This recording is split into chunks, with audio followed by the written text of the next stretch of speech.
So good evening, everyone. I, Deepika Tuteja, welcome you all to Interact Season 2.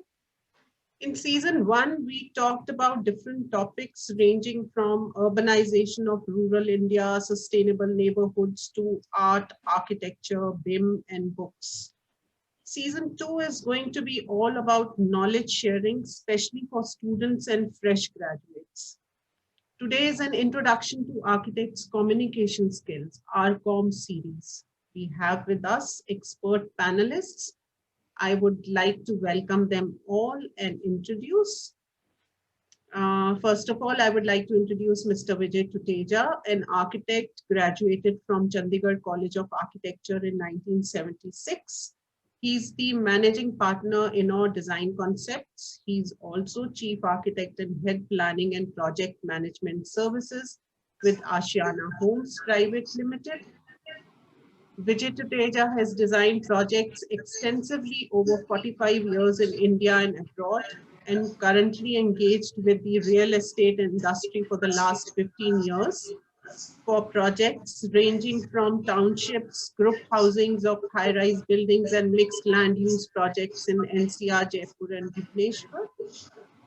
Vijay is an expert on planning architectural design with very rich experience on shell and core and purpose design corporate buildings, institutional and industrial buildings, including teaching hospitals and university buildings. He was in Lagos, Nigeria with the British firm James Cubitt for 13 years. And we have with us Ms. Sheetal, Managing Partner, Aeon Design and Development. She's a graduate of Sushant School of Architecture. She's an accredited green building professional, chair IGBC Delhi chapter, and member of IGBC Executive Committee. Sheetal is a firm believer in sustainable architecture. Therefore, her designs focus on harnessing nature's elements and balancing environment consciousness with occupant well-being and comfort. Several of her projects have received LEED Platinum and Gold rating. She has experience of 23 years and designed over 100 projects covering a staggering 50 million square feet of built space. We also have with us a young architect, Aman Sohal. He's the principal architect, Forum Advaita, a graduate from Chandigarh College of Architecture 2009, worked as an architectural assistant to architect Bal Krishna Doshi, and artist Jatin Das in Ahmedabad for his project JDCA, Jatin Das Center for Arts, Bhubaneswar, for the year 2010 to 2011. Post that, he continued to work at CNT Architects Bangalore, where he was involved in housing and institutional projects, including IIM Trichy.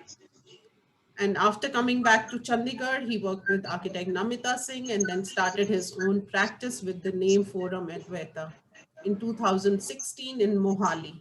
Currently, he's working on various residential, institutional, and commercial projects. Aman has also been pursuing his passion for visual arts along with architecture. He's been practicing watercolor painting for the past 7 years. He has held exhibitions in Chandigarh and Punjab region. And lastly, a little about myself. I graduated from Chandigarh College of Architecture in 1982. I'm a practicing architect in Delhi with more than 35 years of experience, and my work has been in consulting and designing. But since 2014, I'm working in the area of sustainability through an online magazine called Inno that I launched. And I hold mm, public awareness campaigns on various subjects. On World Environment Day, it's basically to bring awareness to general public and to professionals likewise. So I've also held many workshops on smart city sustainable construction in Delhi, Jaipur and Bhubaneswar, smart city sustainable construction. And these were designed for practicing architects, engineers, government officials, and people from ULBs. My interest is to see bigger role of neighborhoods in the success of making smart cities at the micro level and better living conditions for each citizen So at present, I'm working on creating a sustainable neighborhood as a model to be replicated. So about the RCOM series, very briefly, I'll take you through the concept and the background, and then each of the mentor will talk about the topics they are going to hold the sessions on in detail. So as a concept and background, we all know that architecture is a profession where creativity, science, and technology is combined, and then you have to deliver. So you need to be a team leader, and you have to assure of the quality. So, however, the reality for architects and designers is that they often experience a feeling of being unsure or uncertain, because that's lack of confidence, because there's a gap between the curriculum and the practice in reality. So this may stem also from communication skills or many other issues as doubtful of technical knowledge perhaps. So this gap affects their overall personality, overall confidence, that results in low esteem and lack of employment. Outstanding design skills are a given, but soft skills like confident decision making, assertiveness in meetings, being able to delegate and manage time effectively are all skills that are essential to have. So coaching helps the teams to develop these soft skills. We have designed a workshop. This is aimed at students and working architects, those who are newly promoted or taking promotion, or team members who have particular skills that need refining for an entry into a professional practice, covering all aspects required to see a project through. So each RCOM session is an opportunity for personal and professional development through a series of discussions, strategic thinking, and some kind of exercises and practical activities that we'll take you through. So I'll just share a presentation to take you through how and what subjects are we going to talk about.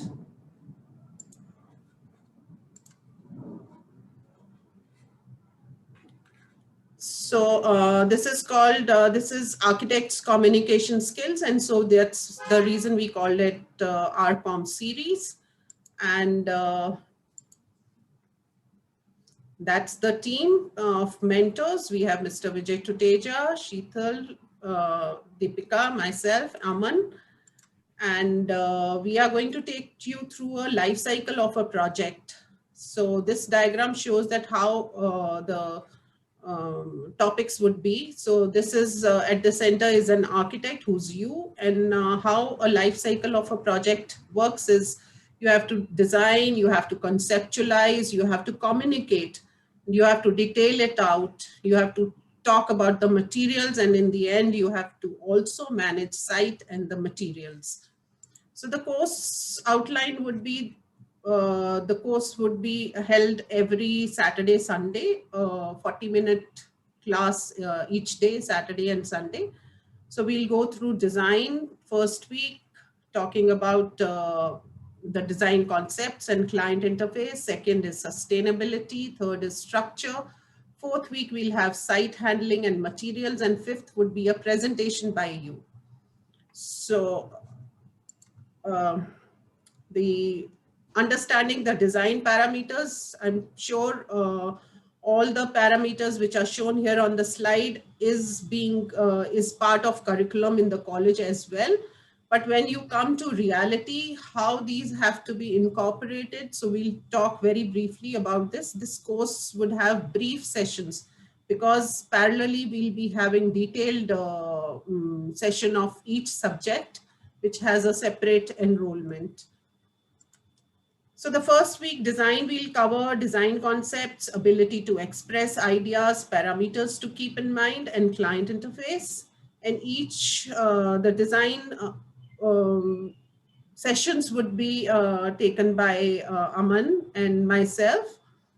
And the second week, we'll have sustainability, which would be Ms. Sheetal's domain. And after me, she'll talk about whatever her idea of the session is. And Next would be structures, where we will cover design concepts, ability to understand structured design drawings, and incorporate basic principles. And the fourth week, we'll have site and materials. We'll cover material and costs, site handling. And finally, you will take us through a project or a small exercise which you'll do, and you'll have to present it to the panelists. So we'll see that what kind of confidence it has generated through the whole course. And that's how the course would progress: design and conviction, sustainable practices, understanding structures, site handling and materials, and presenting the design. So the skills you will achieve are conviction, client interface, understanding, evolving, and implementing. And finally, the public speaking. For this brief course workshop, this is actually the goal, that it will be a holistic knowledge for practice. And you will see that the changes it will bring is the confidence to communicate. And at the end, you can also identify your values and strengths, make decisions with increased confidence, face the future with no fear of losing control, have a better sense of perspective about your abilities, feel confident about making decisions, solve problems more easily, and enjoy a smooth transition into new roles and responsibilities. So the parallel workshop which we'll be holding on each subject would cover design in the realms of sustainability, where we'll add, besides all the things that topics we've discussed, we'll also add BIM and Revit to it. So I'll pass on to, I'll invite Ms. Sheetal to come and talk about the domain she's going to handle. Over to you, Sheetal. Yeah, hello everyone, good evening. It's really nice to be here, and thank you for the opportunity. I would like to actually cover this topic on sustainability, being the chair of the Indian Green Building Council, and having designed a lot of buildings which are either IGBC or LEED Platinum Gold, and we've also designed houses which are Shunya, which are actually zero in terms of energy and water and waste. So I just wanted to share that experience of all these projects, and what the learnings have been, and what actually sustainability means to us. So that I would like to cover in the sessions, and also on the building materials. I've written been part of the National Building Code new chapter on sustainability, where we've covered the topic on sustainable building materials. How do you choose them? What are the parameters you actually evaluate while you're trying to choose a materials in terms of its whole life cycle, energy, life cycle, durability. So there are many parameters how you choose a material. So I would be taking up that topic as well, because I feel that, having worked with a lot of architects, and I feel that that's one part which needs to really be strengthened up. And then, we'll take materials in detail also. Like, let's say if you're using a high embodied energy material, how best you can use it, what function it is, to be taken up, and how wastages and all of those things can be avoided. So that's one topic I would, that's dear to my heart, that I would like to take up. In terms of sustainability, mainly would like to cover all the case studies where, what were the challenges, how we overcame that, how we overcame all of that. And, a lot of factors we realized it's no rocket science. It's such a simple thing to do. Even if we are not really going in for a rating for a project, these are simple things which we need to adopt in our, which we need to adopt, whether we are designing a small house or we're designing a large scale project. Very small things which we really need to take up. Then Shunya would be one topic I would like to cover, which is a zero energy house that we've made completely out of waste. So just to show that, how all of us can really live sustainably, and yet, it's good aesthetics, it's comfort, all of that you can still derive out of just simple techniques. So would like to cover that because I feel, these are the very basic things which when the fundamentals and things are clear, you can adopt it in any scale of the project. So primarily that, and then one more thing I was discussing with the team, that planning is one thing where which is very important, and I feel especially with the students and architects, the new generation architects, a little more we need to fortify them a little bit on the basic planning, functionality, and interrelationship of spaces, because we feel architecture, we as architects, there's so much we can, there's so much responsibility we carry. So every space that's designed, takes up material, it takes up space, there's so much which goes into it. So the right design, the functionality is important, and how you can put same place to a multifunction use so that they're not lying dead, because there are resources, which you're consuming to make that. So the right design is very important. So these are the topics that I thought, that I could share my experience with. So I think that's it. Okay, thank you, Sheetal. So we'll move on to Mr. Vijay Tuteja. If you can come in and yes, talk about the subjects you will be mentoring on. Good evening, everybody. It's a pleasure to be talking to all of you. And whatever program is being designed, it has been designed with a lot of passion, keeping in mind that the youngsters require a lot of knowledge when they go to the field, because that demonstrates the kind of confidence the client or the vendors or the contractors or your fellow consultants would derive out of what you talk and what you know and how you tackle the issues. Now, these are something which are never taught in the college, not a criticism, but it is something which is always learned through the processes. There is nothing written about it. Every site has its own challenges. Every project has its own challenges. And within those parameters, there are certain basics which we need to know. And that is something which you need to then not experiment, but use, and then be analytical all your life to change those parameters to suit a particular project. Now, talking about structures, there are a lot of these small things which we learn in college, but we do not understand the value of it, because we always see that they are purely structural and the structural consultant will take care of it. But before you get to the structural consultant, the client interface is with you, and he would want to know what kind of a knowledge you have about, let's say, that starting from the bearing capacity of the soil. He takes you to the site, you have no idea what kind of a soil strength it is. Prima facie, you can make out whether it's an agriculture site, whether it's a soft site or whatever. And based on your experience, you drive those things, and then you know that what kind of foundations would be required. Of course, the detailed analysis will be done by the structural engineer. But in terms of your initial estimates, costs, and in terms of your design also, all those parameters will help you. So we will cover all that, whatever is required for an architect to know about, let's say, soil bearing capacity.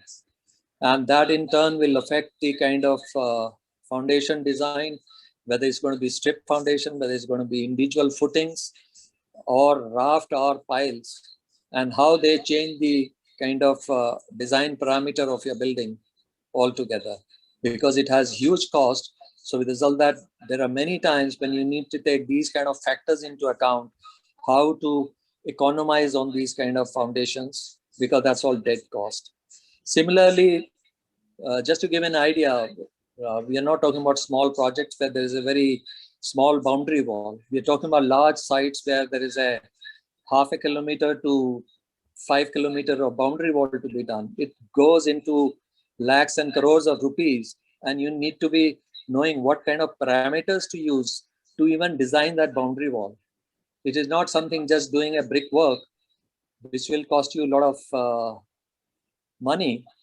Maybe by putting columns and then putting a plinth beam and not doing anything below that, because the site allows you that. So we will get into those kind of sections and tell you how to go about the processes for these kind of areas.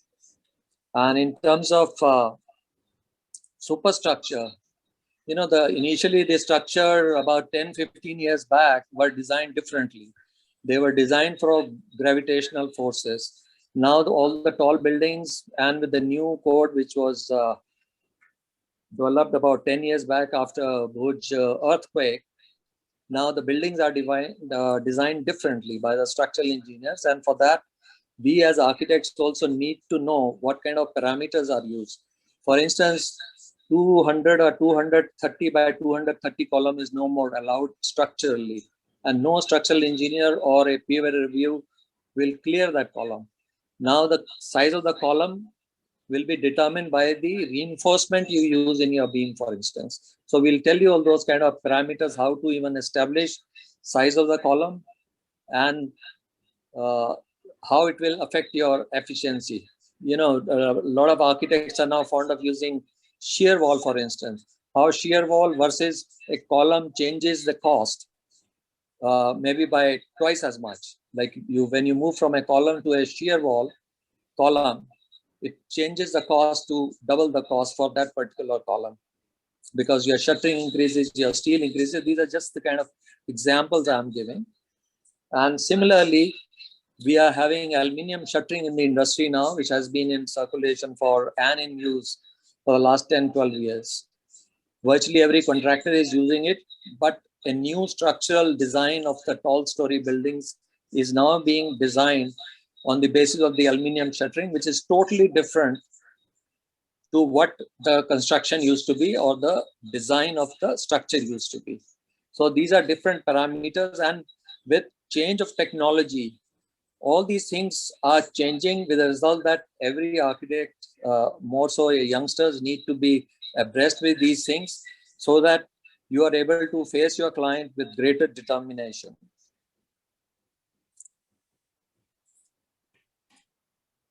But there are many other things in structural aspect. These days, columns are not designed as columns, they are designed as beams. Because of the heavy earthquake forces, columns should not buckle. Like the beams are heavily reinforced, so are the columns. And now this is a phenomenon which has happened in the last 5 to 10 years. With the result that they cost more, so with the result that you as architects need to look at the size of the column very critically, because it will require greater reinforcement. Now moving on to the kind of site issues and the material issues. Again, everybody sees them as very simple issues, but they are not. If you read any building contract, it talks about architects' roles and duties of an architect. It starts with the setting out of the site, which we as architects always take it casually and we just tell the contractor, do it. And we never physically check whether the setbacks which were in the drawing have been even adopted or not. And if they are not, you know that the client will face the music at the time of getting occupancy certificate.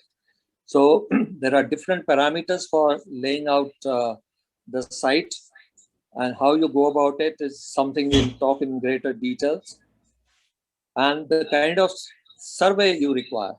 You know, each and every site, all large sites require, they are undulating, they are below the road level by 3 to 6 feet. It requires a lot of filling. So you require a detailed survey so that you can actually evaluate what kind of drainage levels you need to maintain, surface drainage you need to maintain, and in terms of road levels, and how the whole thing will work if tomorrow the front road of the site also changes its level. So all these parameters are required to be dealt by the architect at the time of planning. Planning is not just about doing the building and citing it on a site plan. It's a lot more than that. And in nutshell, I would say that the design of the building is only 15% of the project component. And these days, because of the various materials, their behavior, their usage, their wastages require greater planning, because no client would tolerate any kind of wastages. So all those things, what govern all these things, we'll be talking about in this program, which has been designed.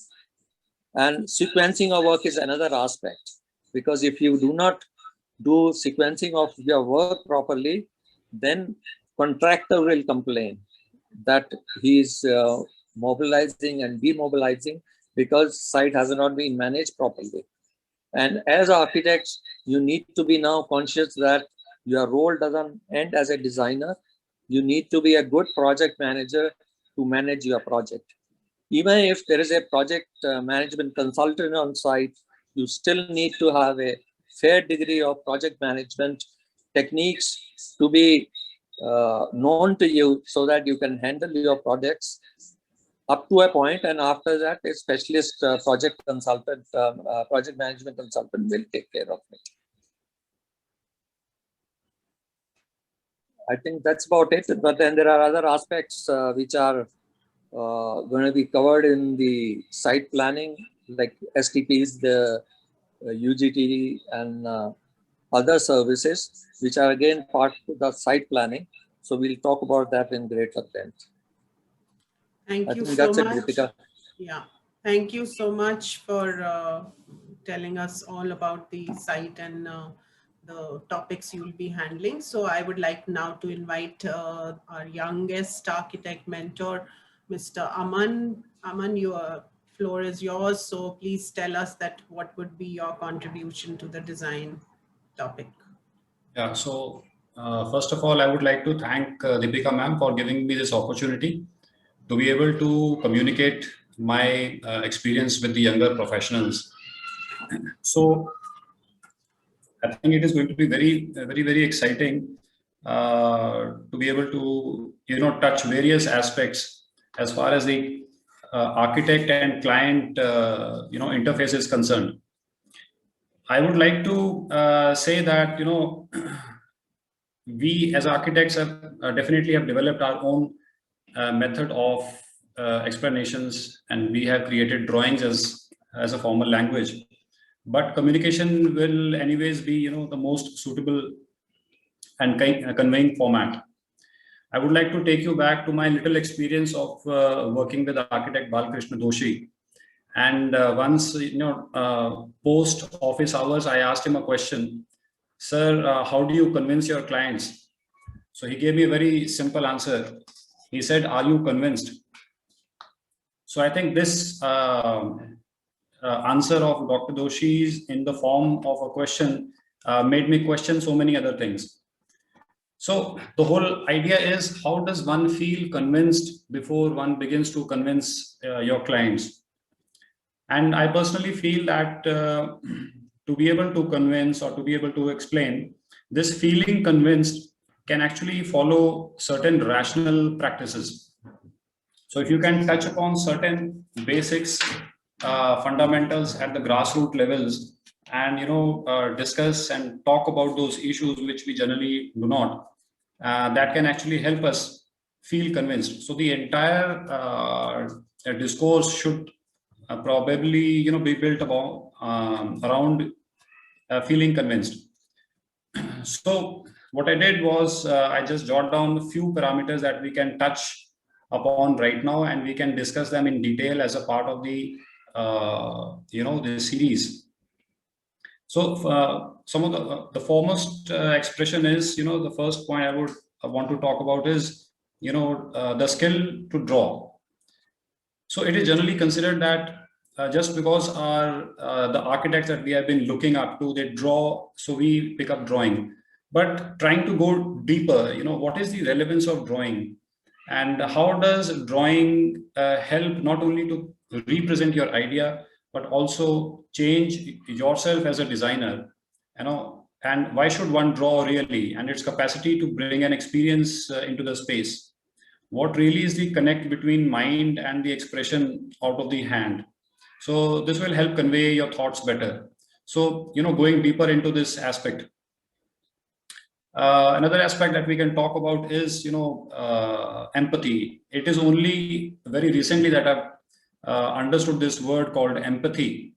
It is basically to actually bring somebody out of the trouble and providing a solution.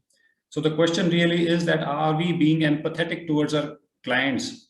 Because only then it will encourage one to feel convinced about your design ideas, rather than feeling a very strange pressure to be able to convince your clients. So this can happen by going deeper into, the problem analysis. We must also touch upon understanding the psychological function behind any design criteria. Often we engage the clients, with discussions, limiting ourselves to only the physical functions, because that is what the client is limited to knowing. For the client, a residence or any project is not beyond, constructing walls. But are we really wanting to bring the immeasurables that Louis Aycan talks about? So basically, making it a strategic point that one must be able to satisfy both the physical as well as the psychological function. When I say psychological, it is basically the intangibles that the built form offers after the built form has presented itself against the gravity. The idea of expression. So one must be able to convey the expression out of the form or space being proposed, else the design will fall flat and ordinary. The desire and the aspiration to create an expression is not limited to the size or the magnitude of the project. It is not just that only if one gets to design a museum or an art gallery that the expression has to be conveyed. I'll give you a small example. During my stay in Ahmedabad, it was to my utter surprise to see a small little bus stop at Navrangpura Lights in Ahmedabad with a beautiful expression. This bus stop was designed by Charles Correa.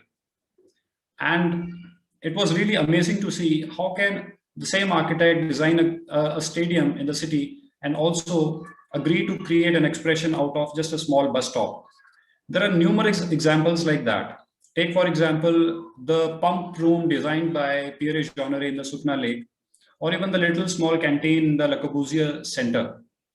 So there is no bowing down to expression. There is no compromise or complacency towards expression of architecture, irrespective of the size of the project. Understanding the fact that the clients will also come back with suggestions and images. Now, we must understand the client's proposition is only a suggestion. Make sure that one doesn't bow down to client's opinions at the first level itself. One must take time to contemplate and explain the higher realm behind the design proposal. Of course, this will come post one feels convinced with your own ideas, but there are certain non-negotiables that one has to understand and accept, as a principle, and develop the approach towards the discussion with the client. How can one use the analogies and metaphors, in your explanations and in your communications with the client? It is very important that one explains, you make the client understand your expression or the idea by using metaphors. And there is a rational method to it. Very strongly suggesting, what is the relevance of picking up a parallel expression along with architecture can help you, become a better communication oriented architect. Because only then you will understand how, one can transcribe one form of craft into the other. And then you can bring your ideas, explanation down to the level, that the client understands. As aspects like, what is the relevance of slowness in your speeches? How does one control the speed of the language in which you are communicating so that the client feels, less imposed and more engaged? Understanding the fact, that there is only a better idea and there is never a bad idea. Often a client comes with images that they like and you don't. In a situation like this, one can take it as a challenge and be eager to propose a solution of a higher value and, avoid negative vocabulary and projecting the image of an architect of not being able to accept what the client says. So that is something which is very important to understand. Another very important aspect is, how does one divide the stages of explanations? like the very saying that they say that the feed the baby as much required. The client in a way is your baby, and imparting too much information at the first level can also disarm or mislead your idea into something else. So how do you break down your idea into bits and meals and give as much required is also something which one must understand. Acceptance of expectations. Few things at the first level of interface, it is important to convey and communicate to the clients what are the right expectations out of an architect. Often the job of an architect and the contractor is clubbed and confused. So the clients are often expecting things out of the architect which a contractor is supposed to do. So how do you make those expectations very clear in a very polite manner? Another aspect which is very important, which is beyond just drawing and having a good command over a language, is basically reading and traveling. Generally it is considered an act of only an intellect to read and travel, but to be able to grow, one must read and travel, indulge into multiple interpretations. This happens by reading and traveling. Some interpretation is crucial than no interpretation, as a human mind has a tendency to create a story of its own. So even if there is one story from certain interpretation, it will always help you. And last, the fact, like once Michelangelo said that perfection takes time, but attitude doesn't. So projecting a very honest approach towards your design and towards your explanation in design, and conveying it to the client that what you are keen for is certainly the perfection. There is also a high possibility that you might take a little time to arrive at that perfection, but that attitude cannot take time. That attitude can develop right away. So developing that attitude. So I think these are some of the things that I was thinking on that we can talk about in detail. And like ma'am said, how does one evolve a concept? What is a concept? How does one feel inspired? And how do you transcribe those concepts into the built form, into plans, sections, elevations, and taking us a younger professional into the finer, meticulous detail of transforming that concept into the very line diagrams. I think these are some of the exciting parameters that we can touch upon. So, yeah. Thank you so much, Aman. And I'm sure the audience, are there any questions? Otherwise, I would like to also invite Reena. Reena Sahai is a professional in Autodesk. She's expert and she's also from CCI. I wonder if she's still here or has she left? Reena, are you there? Very much here. Okay, so there's a lot of time difference and I'm sure it's early morning at your side of the globe. So thanks for joining, and I would like you to now brief something about what you would be talking about.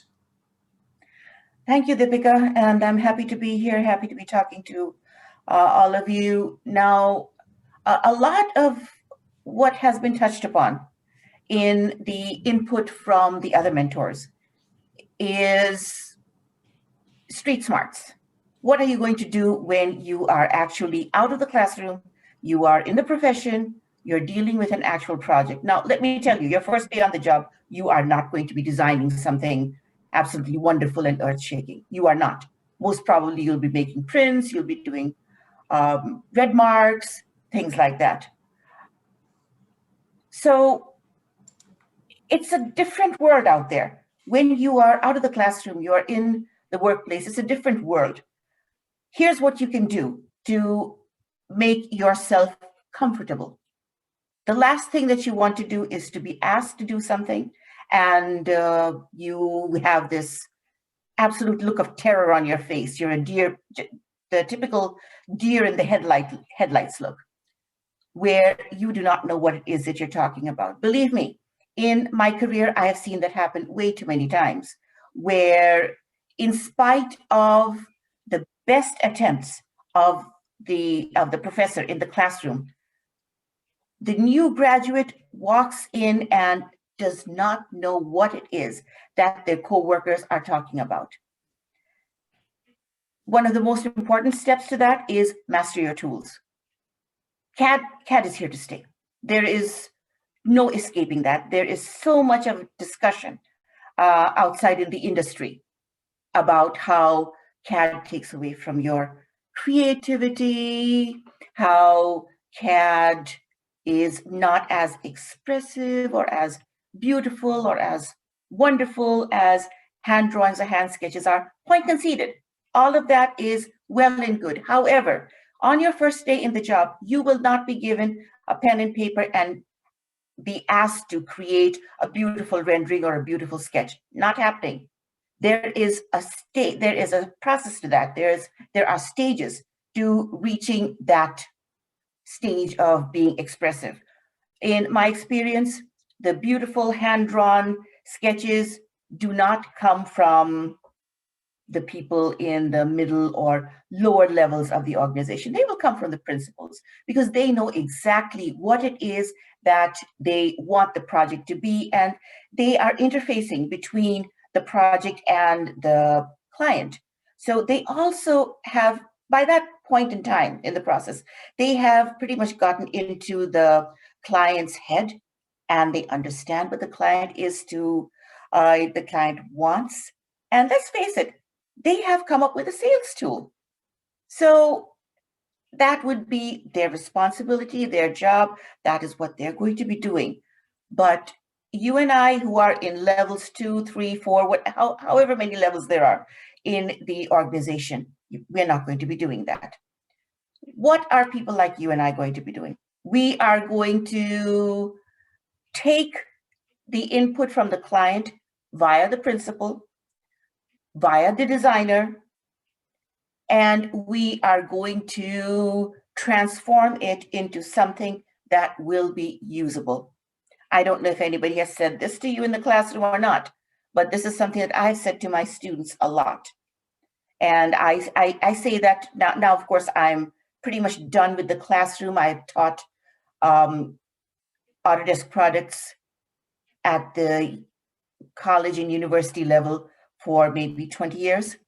And now that I'm a BIM manager, this is a part of my duties where I help my coworkers to make the transition from hand drawing or from 2-dimensional CAD to 3-dimensional CAD. And one of the things that I have always said is create your documents as though you're creating them for an idiot.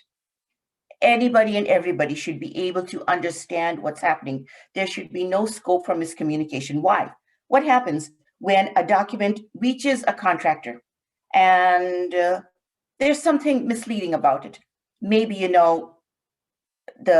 the notes are confusing. They have not been composed using the proper verbiage. Maybe you've got notes and dimensions crossing over each other, and maybe your drawing is messy, it's disorganized. Things like all of that can lead to miscommunication, misunderstandings, and mishaps on the construction site. What happens then? You know what? As architects and as professionals, our job is not merely to create a beautiful design. There are so many hurdles and pitfalls that come in between. Liability is absolutely huge. Which subcontractor is responsible for which part of the project? So we cannot expect the steel contractor to correct a mistake that was made by the concrete contractor, or the woodwork, the lumber contractor. We cannot have them correct something, an error that was made by the steel contractor. Liability is absolutely huge, which is why construction professionals in the United States, all of us do carry liability, all organizations do carry liability insurance. So where does the miscommunication come from? Where do the errors come from? I do not want a construction document that I have produced to reach the site and have the contractor make a mistake and come back to me saying, hey, that's what your document said. it's just a game of he said and she said. So mastering your tools is the first step to ensuring that whatever you create, whatever documents there are that you output, are clear, they're comprehensible, and most importantly, they promote the image of your firm. Every firm that you go to has got their own particular standards. They have their own way of doing things. There are firms where one glance at their drawings and you can tell which firm it is that they came from, whether you see the title block or not. So that is a lot of what I would like to share with you. My experiences, my war stories, some of them are happy stories, some of them are horror stories. A lot of tips and tricks and techniques. How it is that you can take the best tools available to you, twist them around, make them do what you want them to do.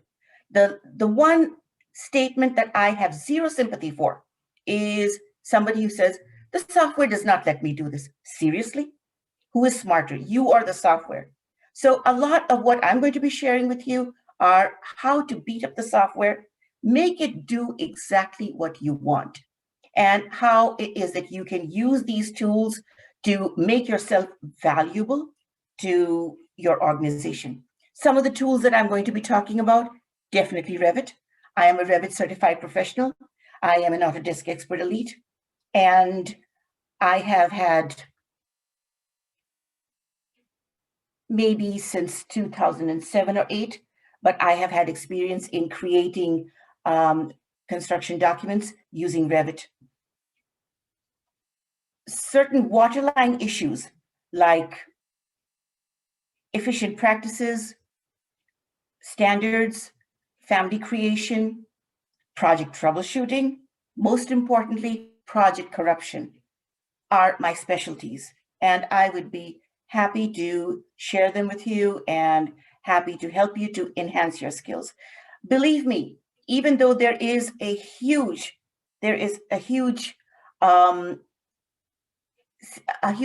tide of negative sentiment about Revit. And a part of it is because of the steep learning curve that Revit enjoys. Very, very different from AutoCAD. But trust me, once you have gotten over that, there is nothing that the software will not allow you to do. In addition, we'll touch briefly upon certain tools offered by Autodesk, offered by other providers that would help you to present, to coordinate with the contractors, and basically to make your process as efficient as possible. Make yourself valuable to your employer, to your organization. In the United States, one of the most frequently asked for job skills is a knowledge of Revit to create construction documents. I've been kind of out of touch with the industry in India, but given the global nature of how things are going, the global nature of the architectural profession, where you could be in one part of the globe, but collaborating on a project with somebody else in a different part of the globe, given how things are moving, yes, knowledge about the digital tools that are available to us in the industry would only help to make you valuable. And with that, I think I've made my pitch. Thank you so much, Deepika. It's been great talking to you, and I really look forward to sharing with my audience. Thank you again. Thank you, Reena. That was excellent. And I think it's now become like a holistic workshop where we are covering each and every aspect of project, right from initiation, conceptualization to implementation and site. So to the audience, any questions and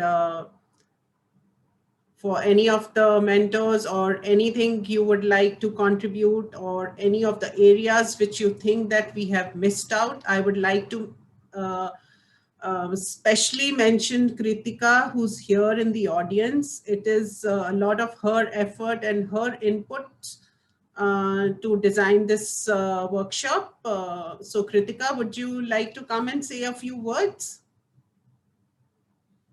Kritika? Well, okay. She's the one who did a survey with the students in different colleges and analyzed the results that, what are the topics that generally the students and the fresh graduates would, be interested in, and where there is a gap between the curriculum and the reality. So I think we've had a great session. Thank you, Sheetal. Thank you, Vijay and Reena and Aman. So we'll together now go into details and formalize the topics and each session and the date to start. So the audience is here, and if there aren't any questions, I think we'll conclude, and you can contact us on you can write to us at innotowardsgreen@gmail.com or register on www.inno.in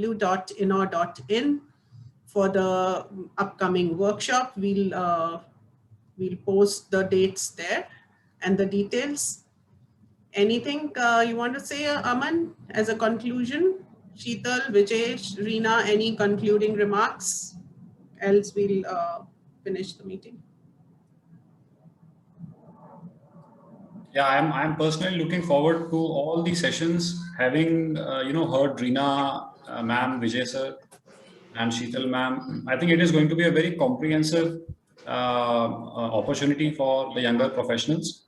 It is of a rare occasion that one gets to understand a very comprehensive approach towards architecture, starting from the client interface, moving towards the critical part of architecture and sustainability, etc. Like remembering what Louis Kahn said, the architecture begins from the immeasurables, moves to the measurables, and then goes back to the immeasurables. So I think in this entire workshop, this is the phase of this dictum. I think I would encourage all the students, the senior students and professionals, to participate. Thank you, Aman. Thank you. Sheetal, would you like to? Yeah, so I think these sessions are going to be great, because I wish when we were students we had sessions like this, because it actually gives you a hands-on practical experience from which view somehow, because in college it's more of bookish and theoretical. This will give a lot of practical experience. I think it really helps all the young professionals and students. It will be very helpful for them, coming directly from the people who have worked on site, and also in terms of Revit, the talk we just heard. I mean, I think it's going to be very exciting, and it's great. I think everyone should participate and get all this experience. Thank you. So we all team members have to now formalize and decide on the detailing. And Vijay, your conclusion remarks? Yeah. I would like to add that the dynamics of the professions have changed completely in the last 15 years. The client is now a learned client. They employ a lot of technical people on their side. And earlier, the projects were mainly the government or the private sector, big corporate offices. They would plan projects. But now it's all majority of the projects which are happening are with the developers, and developers are a learned client. They have at least 15 to 20 technical people available to them. So with the result that when you are facing them, you need to be smarter than them, that you know every aspect of the problem or the project, that they can lean on and seek your advice.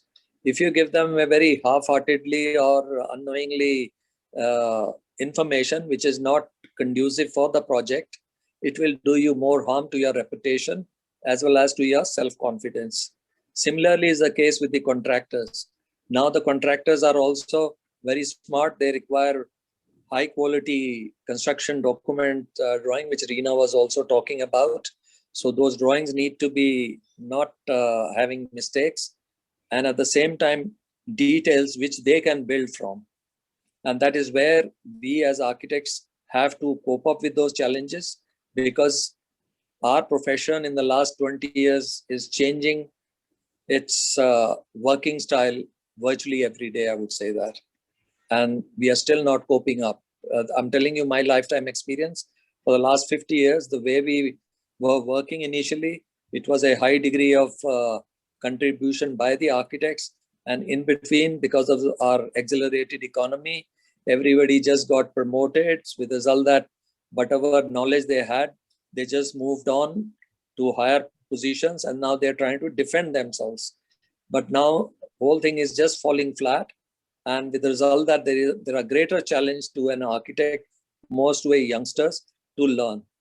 And this is something which they need to be conscious of throughout their career. And that's it. And I think that's where this program which you have planned, Deepika, will come handy in kind of supporting them, and at the same time building confidence. And at the end of the day, it's going to be their own effort to come to certain levels to build up that confidence and demonstrate to their clients. Yeah, thank you, Vijay. And thank you, everyone. I think we all are excited to kind of impart whatever we have learned in our experience. And it is up to the younger generation, the students and the young fresh graduates to kind of come up and join the workshop. We are here to give them that knowledge and bridge that gap and give them that confidence. So I hope each one of us would circulate and share the details so that, you know, we can have as many students and young architects as we can, you know, so for their benefit actually. So thank you very much. And with this, I think we'll end the session and come back when we are ready, and we'll post it on the in our site. Thank you. Thanks, Sheetal, Reena, Vijay, Aman. Thank you, everyone. Kritika, Sachit, Usha, and Keshav. I can see Alisha, Aryan. Thank you, Shweta. Thanks. Thanks, everybody. Thanks. Looking forward to this. Have a great one. Yeah, thank you. Have a great evening.